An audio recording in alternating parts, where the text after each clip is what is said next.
नमस्कार दोस्तों, आपका स्वागत है अतुल आईएएस एकेडमी में। हम आपके लिए एक अभ्यास नाम से सीरीज लेके आए हैं। इसके अंदर हम the Hindu, Indian express newspaper से जितने भी करंट अफेयर्स के क्वेश्चंस बन सकते हैं उन सबको कवर करने की कोशिश करेंगे। ये क्वेश्चंस आपकी प्रारंभिक परीक्षा की दृष्टि से बहुत ज्यादा महत्वपूर्ण है। तो आइए हम शुरू करते हैं आज का हमारा पहला क्वेश्चन। जैसा कि आप जानते हैं कि आजकल डेटा संरक्षण बिल बहुत ज्यादा चर्चा में है, तो ये हमारा पहला क्वेश्चन है। ऐसे क्वेश्चंस परीक्षा में पहले भी आए हुए हैं। निजता का अधिकार भारतीय संविधान के किस अनुच्छेद के अंतर्गत वर्णित है? इसमें ऑप्शंस दिए गए हैं। अनुच्छेद 15, अनुच्छेद 19, अनुच्छेद 21, अनुच्छेद 29। जैसा कि आप जानते हैं अनुच्छेद 15 के अंतर्गत स्टेट किसी भी ग्राउंड पर किसी व्यक्ति के साथ भेदभाव नहीं कर सकता है। जबकि अनुच्छेद 19 की बात करें तो इसके अंतर्गत भाषण और अभिव्यक्ति की स्वतंत्रता का अधिकार दिया गया है। चौथे ऑप्शन अनुच्छेद 29 की बात करें तो इसके अंतर्गत भाषा, लिपि और संस्कृति को बनाए रखने का अधिकार है। अगर हम ऑप्शन सी अनुच्छेद 21 की बात करें तो इसके अंतर्गत प्राण एवं दैहिक स्वतंत्रता का अधिकार है। इसकी सुप्रीम कोर्ट ने अलग अलग समय पर व्याख्या की है। जैसे कि 2017 के पुट्टा स्वामी केस के अंतर्गत सुप्रीम कोर्ट ने बताया है कि निजता का अधिकार अनुच्छेद 21 के अंतर्गत आता है। जैसा कि आप देख रहे हैं, तो अगले क्वेश्चंस पर हम चलते हैं अभी।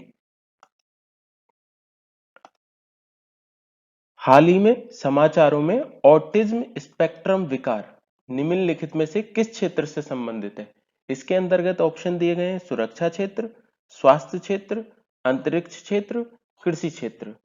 जैसा कि आप जानते हैं आजकल समाचारों में ऑटिज्म स्पेक्ट्रम विकार एएसडी जो आ रहा है, ये बेसिकली विकासात्मक तंत्रिका विकार है जो स्वास्थ्य क्षेत्र से संबंधित है।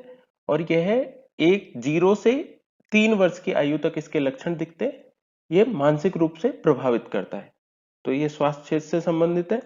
नीति आयोग निम्नलिखित में से किस प्रकार का निकाय है? इसमें ऑप्शंस दिए गए हैं। असंवैधानिक, सांविधिक, संवैधानिक, गैर संवैधानिक।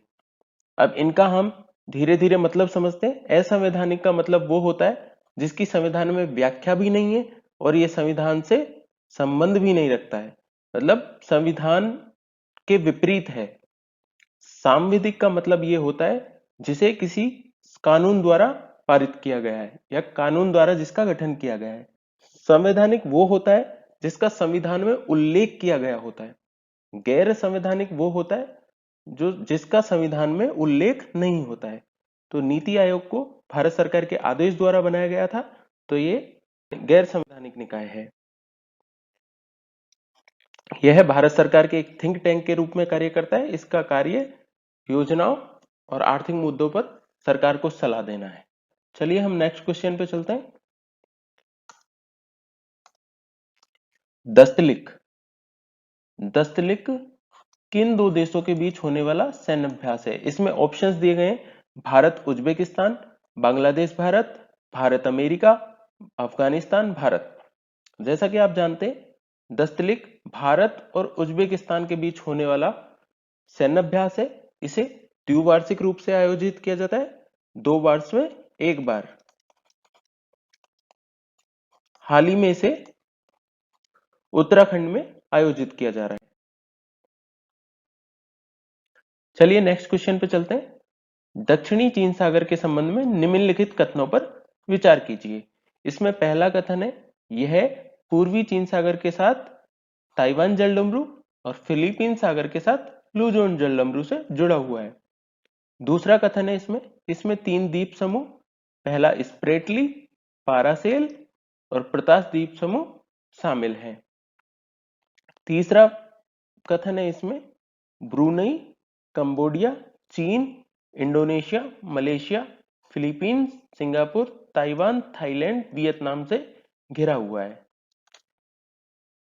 तो अगर इनको हम देखें तो इसमें पहला कथन सही है क्योंकि पूर्वी चीन सागर के साथ ताइवान जलडमरू और फिलीपीन सागर के साथ लुजोन जलडमरू से जुड़ा हुआ है, बिल्कुल जुड़ा हुआ है। इसमें 3 द्वीप समूह शामिल है जिनका नाम क्रम से स्प्रेटली, पारासेल और प्रतास द्वीप समूह है।